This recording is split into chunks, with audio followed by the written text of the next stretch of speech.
Hello, ho, ho. Day 24, we all know what it is. It's going to the exclusive, festive Darth Maul figure with a shovel, presumably. Let's have a look and have everything confirmed. I was vaguely tempted, I must say, to actually go in through the back or reseal this and replace it with something strange. But then I realised, of course, it's got the picture of it to the side, and frankly, that would be too much effort for a very weak joke. Here we go.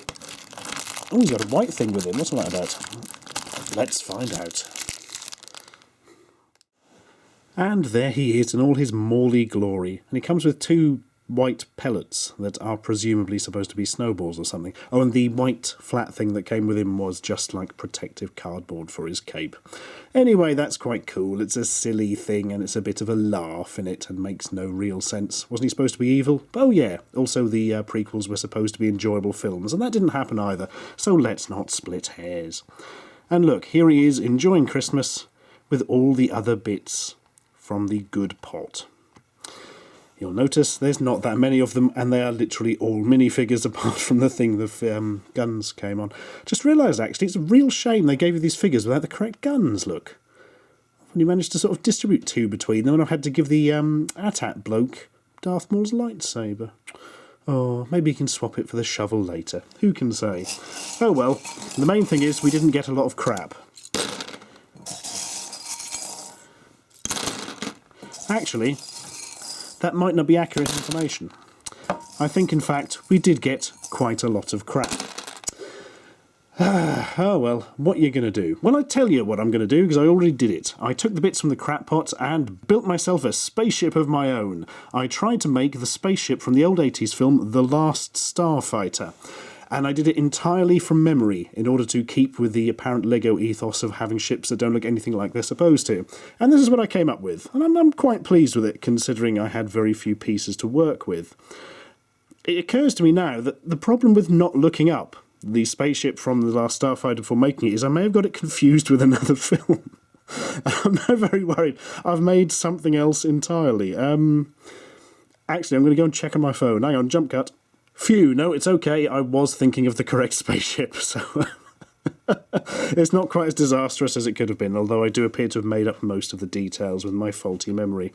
But hey, it's still cooler than most of what we actually got in the LEGO calendar, although that's not fricking hard. There, it lands like that now, in case anyone asks. Oh, I did make this other thing as well. Gungan's head on a fucking spear where it deserves to be. Ah, oh, man, that's made my Christmas. So there we are. That is the LEGO Star Wars Advent Calendar for this year, and very poor it was too, frankly. We've got a few nice minifigures, sadly without all the accessories. A couple of little whimsical bits here, the snowman and Darth Maul in his Christmas garb. Hang on, I've got to put the top hat on him. It's only traditional. Oh, there we are. Now he looks like a ringmaster from a particularly perverse circus. So that's all our Star Wars for this year. Well, there's going to be a lot of Star Wars news next year, because of course LucasArts has just sold out literally to Disney, who are going to be producing new films, which is all quite interesting. Can't really see how they can make anything worse than the prequels, so bring it on, I say. I mean, I don't think Disney, in all its children musical stuff, has ever come up with a character as despicably crap as Jar Jar Binks, so there we are. And hell, even Disney hasn't managed to merchandise quite as heavily as Star Wars has in the past. I mean, currently in the UK, we've got Yoda advertising frickin' mobile phones. So I think that just about sums up where everything went, really. Actually, if you want to think about merchandising in Star Wars, just think of the Ewoks. Right, actually, I'm going to say the word Ewok again. When I do, think of what an Ewok looks like. Ready? Ewok. There we are. Doesn't matter which one you thought of. You know what they are, the little furry teddy bear things. Now, how many times is the word Ewok used in the Star Wars films? Answer, none at all ever. And yet, we all know that they're called bloody Ewoks. That just about sums up the level of merchandising and advertising around the films when we completely know the name of something which is never named in the films at all. Besides, I want to see Daffy Duck with a lightsaber. But somehow I doubt they'll actually work that into the next few films. Actually, I've got no idea how they're going to do these films, because there's so much baggage with Star Wars, with all the massive expanded universe of everything they've licensed out to other people over the years. And you've got those old Timothy Zahn novels, haven't you, and about a million other things that come off it. And really, it must restrict you to the point of not being able to do anything, because nothing will be able to fit continuity. I think if they've got any sense, they're going to have to completely ignore the entire expanded universe and just focus on the films as canon, because that will mean you can pretty much do what you like and not sort of be beholden to a whole mythos so horrifyingly fleshed out that none of it makes any sense, and you can't have anyone fart without some nerd having a go at you, you know. And they're going to be angry anyway, so just cut them entirely out and ignore the expanded universe. And if you've got any sense, ignore the fucking prequels as well, actually, because they ruin a lot of it, don't they, with their midi-chlorians and making out this sort of cool, mystical, mysterious Jedi are just a bunch of extremely dull people with laser swords who talk like no human has ever talked in the history of any known universe. Anyway, we've got completely off the beaten track. Merry Christmas, says Top Hat Darth Maul Shovelman, which is incidentally also the name of a really good country and western band. Stupid worthless bonus time for sitting through all that previous guff. Yes, I've dug out the Lego Advent Calendar I had a couple of years ago. That's just a normal Lego one, and it was just kind of the contents of a house and the people who live there. Let's have a look at what's inside, because I've mostly forgotten. Oh yeah, the terrifying snowman. Don't really understand this. It looks like some sort of bizarre mechanical murdering monster with a drooping, well, yes, coming out of its face. Like a bit like something out of a bad episode of Doctor Who. That's weird. That did not come from the normal Lego Advent Calendar. I don't actually know where I got that from. Oh, well, go sit with the rest of the Lego Men, Bosk. Here we are. Here's the family themselves, who are so stereotypically German it's almost racist. To the extent that, if I can find it, yeah, the mother not only comes with a neckerchief, but with some kind of bratwurst look. They could not make it any more blatant.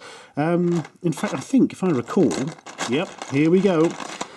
They've even got a bloody German Shepherd dog. Look at that. There he is, about to nobble the sausage. Here is the son with his play sword, which was actually the proper swords they used to give the Lego Knights when I was young. There's also a daughter, for the sake of balance, who doesn't appear to have anything for some reason. Anyway, make room. There's more stuff to come out. There's a jolly Father Christmas. Look, very basic Father Christmas, it must be said. Actually, it just looks like somebody dressed up. Perhaps that's the idea. There's the terrifying, I think I've shown this before, Father Christmas in the shower wearing nothing but a thong. Don't really understand where they got the concept for that one, but I'm not complaining, because, you know, I'm a big fan of naked old men. Nice sit-along riding train thing. Look, so much better than this bloody Lego Star Wars one. It's unbelievable. There's a very, well, I don't think much of the Christmas tree. Little bit too angular, really. I quite like the bizarre magic wand stuck in the top, but yeah, I'm not entirely sure that one's working. There's a hearth, look, so they can burn their sensitive documents. A small cat. I hope that wasn't all you got in one day. That would have been a disappointing day. I can't remember now. And all various other things. There's all toys for the kids. There's a drum kit, look. Skate ramp. And obviously skateboard to go with it. All sorts of interesting little things. And not a single crappy little vehicle in sight. I'm lying. They did have some crappy little vehicles. For instance, this snowplow. But at least you can tell it's supposed to be a snowplow, I suppose. This fire engine. Yeah, a little bit too boxy there. Helicopter of some description, with rotors too small so it wouldn't actually stay up. What is that? I think that was supposed to be a keyboard one of them plays. They're quite a musical family. Aeroplane, look. Well, at least you can tell what they're supposed to be, and you could perhaps pretend this is a large toy for the children or something, but I don't know how the helicopter comes into it. And I think that was it. Oh no, they did have a sofa. There we are. Not brown, sadly, but bright red. Here we are, have a sit. Oh, she can't have a sit because her legs don't bend because she's small. Here we are, stand on the sofa and get told off by your mother. Marvellous. Oh, well, that'll save you the hassle of opening one of these if you happen to travel back in time 2 years and get surprised by opening one. Hey, it could happen. Right, one last bit and I'm going, I promise. Remember Sketchy Santa here? Just wanted to contrast him with a recent one they did in their range of collectible blind bag figures. Look how much nicer that is. Not only has it got sort of a proper head under the hat with nice white eyebrows, look, as opposed to the sort of strange brown ones there, he's got himself a sack, and look, all the front is nicely detailed, and it's got a jollier sort of beard as opposed to the generic wizardy one, and a proper Santa hat as opposed to, again, a slightly generic floppy cap thing going on there. Basically, a much nicer thing.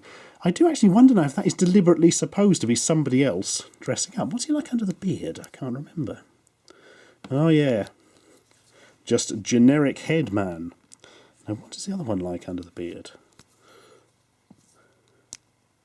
Oh, shaven jolly Santa.